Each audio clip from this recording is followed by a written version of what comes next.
Después del éxito del Zelda 1 está claro que había que lanzar una secuela, así que empezó el desarrollo del Zelda 2, pero las condiciones en las que se desarrolló este juego fueron muy distintas. Esta es la historia del frecuentemente llamado la oveja negra de la familia de Zelda, o lo más parecido a su historia que he podido encontrar. Para empezar, la primera diferencia es que el equipo de desarrolladores no es el mismo que desarrolló el Zelda original, porque el equipo original estaba muy ocupado trabajando en cierto otro juego de la NES. Así que, aunque Shigeru Miyamoto todavía supervisaba todo el proyecto como productor, el cargo de director cayó en manos de dos diseñadores que todavía no habían trabajado en muchos juegos. Entre ellos, el que más experiencia tenía era Tadashi Sugiyama, que había trabajado en Ice Climbers. Aunque quizás la mayor diferencia es que el Zelda 2 fue desarrollado después del gran éxito del Dragon Quest. En aquella época, como se veía que el Dragon Quest era un juego que se había vuelto inmensamente popular, creando un género que hasta entonces no existía, muchos otros diseñadores de juegos intentaron imitar ese estilo. Es por eso que en los juegos que aparecieron después del lanzamiento del Dragon Quest podemos ver sistemas de subidas de nivel basados en ganar puntos de experiencia, incluso cuando el juego en cuestión es la secuela de otro juego que no había tenido puntos de experiencia, y es que esa es la popularidad que alcanzó el sistema de subidas de niveles. Así que como dice el dicho, donde fueres, haz lo que vieres. Si todo el mundo está poniendo subidas de nivel, Zelda 2 tiene que incorporar un sistema de puntos de experiencia que te hagan subir niveles. Echemos un vistazo a otra diferencia. El Zelda original se compone de pantallas vistas desde arriba. Nosotros podemos pasar de una pantalla a otra acercándonos al extremo de la pantalla. Sin embargo, el Dragon Quest no tiene este sistema, sino que en lugar de eso se carga un gran mapa y nosotros podemos movernos libremente por él. Así que, de nuevo, si lo que está de moda es un mapa en el que nos podamos mover en vertical y en horizontal, intercalado por combates aleatorios, eso es lo que tiene que tener el Zelda 2. El problema es que hay gente que dice que el mapa del Zelda 2 tiene gráficos peores que los gráficos del Zelda 1. Y eso se debe al sistema que tiene que utilizar el Zelda 2 para poder permitir que la pantalla se mueva tanto en vertical como en horizontal. Me explico. Esto es el Zelda 1 tal y como se ve en el televisor. Fijaos un momento en los márgenes de la pantalla, concretamente en el margen izquierdo. Ahora os voy a poner el Zelda 2. Ahí está, ¿lo habéis notado? La imagen se ha estrechado por los márgenes, sobre todo por el margen izquierdo, aunque en el caso del Zelda 2 también se estrecha por el lado derecho para disimular. Miradlo otra vez. Zelda 1, Zelda 2. ¿A qué se debe ese estrechamiento? Bueno, yo no soy ningún experto, pero he leído que el problema está en que la Famicom tiene muy poca memoria, y que no puede moverse tanto en horizontal como en vertical al mismo tiempo sin hacer ciertos malabares. Le cuesta trabajo cargar los sprites si tiene que estar pendiente de que la pantalla puede moverse arriba y abajo e izquierda y derecha. Por eso normalmente en los juegos de Famicom nos podemos mover solo en un eje al mismo tiempo. Tomad por ejemplo Metroid. En Metroid, para crear la ilusión de que la pantalla se mueve tanto en vertical como en horizontal, se intercalan pantallas de desplazamiento horizontal con pantallas de desplazamiento vertical. Aún así, si en las pantallas verticales nos movemos muy deprisa, ocurren problemas a la hora de cargar la paleta adecuada para los sprites. ¿Veis los errores gráficos que están ocurriendo a la izquierda? Y, según he leído, fue para evitar este problema que se inventó el margen negro a la izquierda de la pantalla en Dragon Quest. Por lo visto, este margen negro cubre una parte que no quieren que veamos. En ese lado de la pantalla el juego está cargando los sprites que va a necesitar y la paleta que va a necesitar. Lo cubren de negro para que no lo veamos. Asimismo, esa es la razón de que los sprites que hay en los mapas de Dragon Quest y el Zelda 2 sean tan sencillos, Mirad el agua. Mirad cómo los márgenes del agua son en ángulo recto. Si comparamos ese tipo de sprites con los que vemos en el Zelda 1, nos daremos cuenta de que en el Zelda 1 los márgenes del agua están diseñados en distintos tipos de sprites. Los que tienen el margen en el sur, los que tienen el margen a la izquierda, ese tipo de cosas, una esquina curva. Todo eso son sprites que el juego tiene que tener en memoria. Y todo eso hace que el juego no sea capaz de cargar todos los sprites al mismo tiempo. Por ejemplo, en las pantallas del Zelda 1 en los que hay árboles y agua, no hay mucho más. Si quieres meter paredes de piedra, tienes que quitar el agua. Si quieres meter rocas, tienes que quitar los árboles. Si quieres que haya al mismo tiempo tanto rocas como árboles, no puede haber ni agua ni paredes. Y lo mismo te digo si quieres estatuas en lugar de piedras. Tumbas, paredes y árboles, de acuerdo, pero si quieres además meter escaleras, tienes que deshacerte de los árboles. Y luego ya, si quieres que haya árboles de distintos colores en la misma pantalla, prepárate para que el color del agua también cambie. Por eso, es solo gracias a que mantiene las cosas sencillas que el Zelda 2 es capaz de cargar todos los sprites al mismo tiempo. Claro que tiene un aspecto menos impresionante. Bueno, con eso ya hemos explicado las partes del Zelda 2 que se ven desde arriba. Ahora expliquemos cuál es el origen de las partes del Zelda 2 que se ven desde el lado. Y para responder a esa pregunta nos remontamos al año 1984. Ya mencioné en otro vídeo que el juego original de Zelda se parecía a un juego de Namco llamado Tower of Duraga. Pero se ve que Nintendo admiraba mucho a Namco porque el Zelda 2, o por lo menos las secciones vistas desde el lado del Zelda 2, se parecen mucho a un juego de Namco del mismo año, 1984, llamado Dragon Busters. No me malinterpretéis, no es que sean iguales, pero es que hay cosas que vemos en el Dragon Buster que se parecen mucho a cosas que veríamos más tarde en el Zelda 2, como por ejemplo eso de lanzar bolas de fuego, ese ataque hacia abajo en el salto que acabáis de ver, y la esgrima contra esqueletos y demás. Pero el caso es que los juegos de Nintendo no son buenos porque sean los primeros en hacer lo que hacen, sino porque son los primeros en hacerlo bien. Quiero decir, en Dragon Buster luchar contra un esqueleto era básicamente pulsar mucho el botón de atacar y rezar para que él muriera antes que tú. Y, por contra, el sistema de combate que tenemos en el Zelda 2 es uno de los más interesantes que había habido hasta el momento, sobre todo cuando luchamos contra los Iron Knuckles. Consiste en alternar ataques que vayan hacia arriba y ataques que vayan hacia abajo, pero cuando atacas hacia arriba solo te cubres de los ataques que te vienen por arriba, no de los que te vienen por abajo, así que tienes que concentrarte tanto en atacar como en defenderte. Es parecido a Urban Champion, otro juego de Nintendo. La diferencia está en que esos son tus únicos recursos en el Urban Champion, pero en el Zelda 2 puedes controlar mejor al personaje, puedes hacer que salte, y a medida que aumenta tu experiencia, y quiero decir, tu experiencia como jugador, no tu experiencia como Link, puedes aprender nuevas técnicas que son mucho más efectivas a la hora de luchar contra tus enemigos. Pero eso es lo bonito de los juegos de la vieja escuela. La primera vez que juegas te dan una paliza, pero a medida que vas jugando más veces, aprendes trucos para poder enfrentarte a tus enemigos sin problemas. Y creedme, en el Zelda 2 vais a necesitar esos trucos porque es el Zelda más difícil hasta la fecha. Pero eso es algo difícil de conseguir, hacer que un juego sea difícil pero al mismo tiempo sea divertido. Y parte de eso depende de si la dificultad es justa. En este sentido quiero decir que la versión americana del Zelda 2 no es justa en cuanto a la dificultad. Pero vayamos paso a paso. ¿Qué quiero decir con la versión americana del Zelda 2? Bueno, resulta que el Zelda 2 es el juego de Zelda con más diferencias entre la región japonesa y el resto del mundo. Naturalmente, hay algunas diferencias derivadas del hardware en el que se está jugando el juego. A ver, en el Japón se jugaba en una Famicom Disk System, así que es de esperar que haya tiempos de carga mientras que la consola lee el disquete. Estos tiempos de carga ocurren sobre todo cuando entras en los pueblos y en las mazmorras. Por supuesto, en la versión de cartucho, estos tiempos de carga no existen, así que eso es un punto positivo para la versión americana. Pero si jugáis a la versión de Game Boy Advance del Zelda 2 japonés, no tendréis problemas de tiempo de carga. Claro que a nivel gráfico la versión americana siempre será mejor, porque tiene más sprites distintos. Eso es bueno porque en las ciudades hay más modelos de ciudadanos y las mazmorras tienen cada una pared distinta, es decir, con texturas distintas.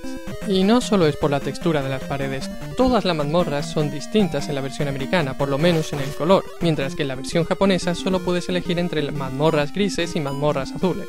Por otro lado, hay mejores animaciones de los jefes en la versión americana. Y además han añadido un jefe adicional, mientras que la versión japonesa simplemente se repetía el jefe del nivel 2. Otros cambios que se han hecho a nivel gráfico son por motivos culturales. Por ejemplo, los monstruos que aparecen en el mapa en la versión americana tienen un aspecto muy genérico, mientras que en la versión japonesa son claramente Hitodamas y un Oni. Esto no tendría sentido fuera de Japón, pero es una lástima tener que hacer este cambio porque los enemigos que nos encontramos en Skyward Sword me recordaban al Oni que te impedía cruzar el río en el Zelda 2. Otra diferencia entre las distintas versiones lo tenemos en algunas músicas. Por ejemplo, escuchad este tema en la versión japonesa.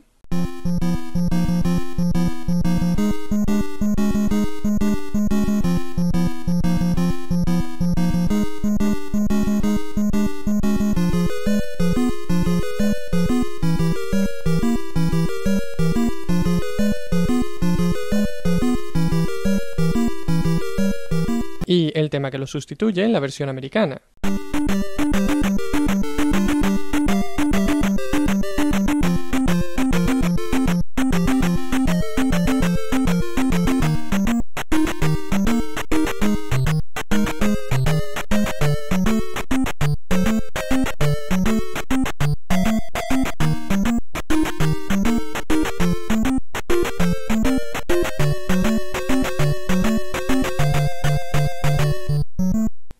esas diferencias apenas son importantes. Las que de verdad cambian el juego son las que hacen más difícil el juego en la versión americana. Por ejemplo, en la versión japonesa puedes derrotar a los Tektites utilizando la espada simplemente, igual que en el Zelda 1. Esto mismo ocurre contra los Zoras, pero en la versión americana no puedes dañarlos con la espada. La única forma de acabar con ellos es utilizar el hechizo de fuego, que en la versión japonesa apenas tiene utilidad, pero obligarte a utilizar magia para enfrentarte a estos enemigos hace que no merezca la pena luchar contra ellos. La magia es demasiado valiosa en este juego como para malgastarla, y aparte no tiene sentido que no puedas derrotar a estos enemigos con la espada, porque en el Zelda original podías hacerlo. Pero esto apenas es nada comparado con el otro cambio que hicieron en la dificultad en la versión americana. En esta versión necesitas mucha más experiencia para subir de nivel, y además han hecho que algunos enemigos te hagan perder experiencia cuando te hacen daño. Pero esa no es la peor parte, lo peor es que han cambiado el sistema de subidas de nivel. En la versión japonesa, cuando consigues suficiente experiencia puedes subir cualquiera de los 3 tipos de niveles que tienes a tu disposición. Es decir, puedes subir tu defensa, subir tu eficiencia usando magia o subir tu ataque. En la versión americana, por contra, el orden en el que subes los niveles está prefijado. Solo puedes decidir si quieres subir ese nivel ahora o si quieres ganar más experiencia hasta poder permitirte pagar el siguiente nivel. Es decir, no importa cómo lo hagas, el nivel de ataque siempre es el más difícil de subir en esta versión. En la versión japonesa puedes subir los niveles como te dé la gana. ¿Quieres subir 8 niveles de vida nada más empezar el juego y luego esperar para subirte el resto de los niveles? Puedes hacerlo, y de hecho te viene bien, porque así los enemigos apenas te hacen daño. La magia no tiene sentido subirla de nivel tan pronto porque no tienes hechizos para poder usarla. Además, la capacidad de elegir qué nivel quieres subir hace que cada partida sea diferente y permite a cada jugador subir los niveles de acuerdo a su estilo de juego.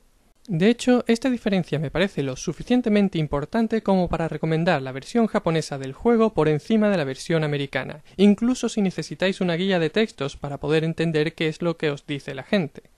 Y ahora que sacamos el tema de los textos, echemos un vistazo a las diferencias entre el texto original y su traducción en la versión americana. Empecemos por hacer un resumen de la historia tal y como se nos cuenta en las instrucciones. Después de que Link derrotara a Ganon en el Zelda 1, los secuaces de Ganon se dedicaron a buscar a Link por todos los pueblos de Hyrule para derramar su sangre sobre las cenizas de Ganon y así devolverlo a la vida. Mientras tanto, cuando llega el 16º cumpleaños de Link, en su mano izquierda aparece la marca del Triforce. Él se la enseña a Impa y ella lo conduce a una puerta que está cerrada. En cuanto Link toca la puerta, ésta se abre, revelando a una Zelda que lleva dormida sobre un pedestal desde hace miles de años. Esta Zelda no es la misma Zelda que rescatamos al final del Zelda 1, a pesar de que las dos tienen el mismo aspecto, ya sabéis, ese aspecto que tiene la Cenicienta de Walt Disney. Entonces, Impa le cuenta a Link que hace mucho tiempo hubo un gran rey que utilizaba el Triforce para reinar sobre Hyrule. Pero, a la muerte del rey, el príncipe solo pudo heredar el Triforce del poder y el Triforce de la sabiduría, porque el Triforce del coraje nadie sabía dónde estaba. El príncipe se puso furioso, y uno de sus consejeros, un hechicero, le dijo que la hermana del príncipe, Zelda, sabía dónde estaba el Triforce del coraje. El príncipe interrogó a Zelda, pero ella no dijo nada. Enfurecido, el hechicero utilizó todo su poder para lanzar un hechizo de sueño eterno sobre Zelda. Como había gastado todo su poder, el hechicero murió también al mismo tiempo. Solo entonces el príncipe se dio cuenta del error que había cometido persiguiendo el Triforce del coraje, y, en conmemoración de su hermana, declaró que todas las princesas de la familia real de Hyrule se llamarían Zelda a partir de entonces. Por lo tanto, esta es la primera Zelda. Después de contarle toda esta historia, Impa le dio a Link un manuscrito escrito por el rey de Hyrule, en un idioma que nadie entendía, pero cuando Link intentó leerlo, el manuscrito le habló directamente a la mente. En él, el rey de Hyrule decía que no había encontrado a nadie digno de recibir el Triforce completo y por lo tanto había decidido esconder el fragmento del coraje en el Gran Templo.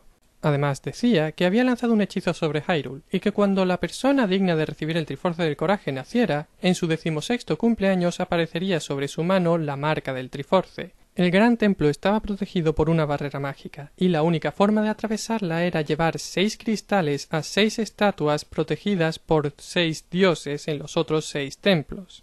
Solo de esta forma Link sería capaz de conseguir el Triforce del coraje, y solo con el Triforce completo sería capaz de despertar a la princesa Zelda original. Muy bien, ahora un repasito rápido de las diferencias entre las dos versiones de esta historia. En la versión americana no se habla de templos ni de dioses, simplemente se habla de palacios. Pero en la versión japonesa del juego, tanto los personajes no jugadores como las instrucciones hablan de templos y de dioses. De hecho, se dice que esto es la estatua de una diosa, no un trofeo, como dice la versión americana. Y, en principio, la existencia de otros dioses choca con la iconografía cristiana que vemos en el juego. Pero este es un juego japonés, y en Japón la mayoría de la gente prefiere practicar varias religiones a la vez en lugar de ceñirse a solo una. Es por eso que coexisten tanto prácticas shintoístas como budistas, y a nadie le parece raro. Pero Nintendo de América tenía una política muy estricta de no hablar de religión en sus juegos, y por eso el texto original fue modificado. En cuanto a la versión que aparece en el propio juego sobre la historia, hay que decir que en la versión japonesa queda perfectamente claro que esta celda no es la misma celda del Zelda 1. Pero esto no se especifica tan claramente en la versión americana. En esta solo se dice que un hechicero ha hecho que Zelda se quede dormida. Esto es importante porque más tarde fuentes oficiales dieron a entender que en ambos juegos Zelda era la misma, y es más, daban a entender que el hechicero que vemos al final del juego es el hechicero que hechizó a Zelda, lo cual es absurdo, o tal vez no. Paraos a pensar esto un momento. Imaginad que vais a hacer la secuela del Zelda 1, no sabéis nada sobre el Zelda 2. ¿Crearíais una nueva princesa Zelda? ¿Incluiríais una princesa Zelda que es el ancestro de todas las princesas Zelda? ¿Por qué? ¿Por qué ibas a hacer eso? ¿Por qué iba a haber dos Zeldas? Sobre todo, ¿por qué iba a haber dos Zeldas si nunca iban a aparecer las dos en pantalla al mismo tiempo? A no ser que esa sea la razón. Dejadme que os hable de una entrevista que le hicieron a Shigeru Miyamoto en 1989. En esta entrevista, Shigeru Miyamoto está discutiendo los detalles del que en este momento se llama Zelda 3. Miyamoto explica que el desarrollo de este Zelda 3 empezó a alrededores de 1988 para la Famicom, pero que después se decidió que se desarrollaría para la Super Famicom. Aún así, algunas de las ideas de este juego acabaron en el Zelda 2. En concreto, una idea que barajaban de que el Zelda 3 tuviera tres personajes que el jugador fuera capaz de controlar. Uno que fuera un guerrero, otro que lanzara hechizos, y el tercero, un hada que fuera capaz de volar y explorar distintas zonas. Este tercer personaje fue el origen del hechizo de hada que aparece en el Zelda 2, un hechizo que te permite llegar a lugares que de otra forma son inaccesibles. En cierto sentido, esto explica por qué, cuando Link se transforma en un hada, adquiere la apariencia de una mujer. Realmente, este no iba a ser Link, iba a ser otro personaje. En cuanto a la dinámica de un personaje que fuera un guerrero y otro que fuera capaz de lanzar hechizos, es reminiscente a la secuela de Tower of Duraga, The Return of Ishtar. En este caso, el guerrero es el protagonista del juego original, y la hechicera es la princesa que rescatas al final de ese juego. ¿Sería posible que en algún momento del desarrollo del Zelda 2 se plantearan la idea de que Link y Zelda aunaran esfuerzos para salvar a una segunda princesa Zelda igual que ocurre en el manga? Pero, incluso de ser así, ¿por qué esa Zelda tendría que ser la primera Zelda? ¿Por qué no una Zelda que viviera en esta misma época? Para responder a esa pregunta voy a tener que citar algunas fuentes un tanto extrañas. Para empezar os voy a enseñar parte del Zelda No Video, un DVD promocional del Wind Waker en el que se narra la historia de la leyenda de Zelda, de cómo se fueron desarrollando los juegos. Esto es lo que se dice en la sección de El Adventure of Link. Link とゼルダってことを語るときに、もう一個忘れちゃいけないゲームっていうのがあって、鬼ヶ島っていうゲームがその頃に出てるんですよ、新鬼ヶ島。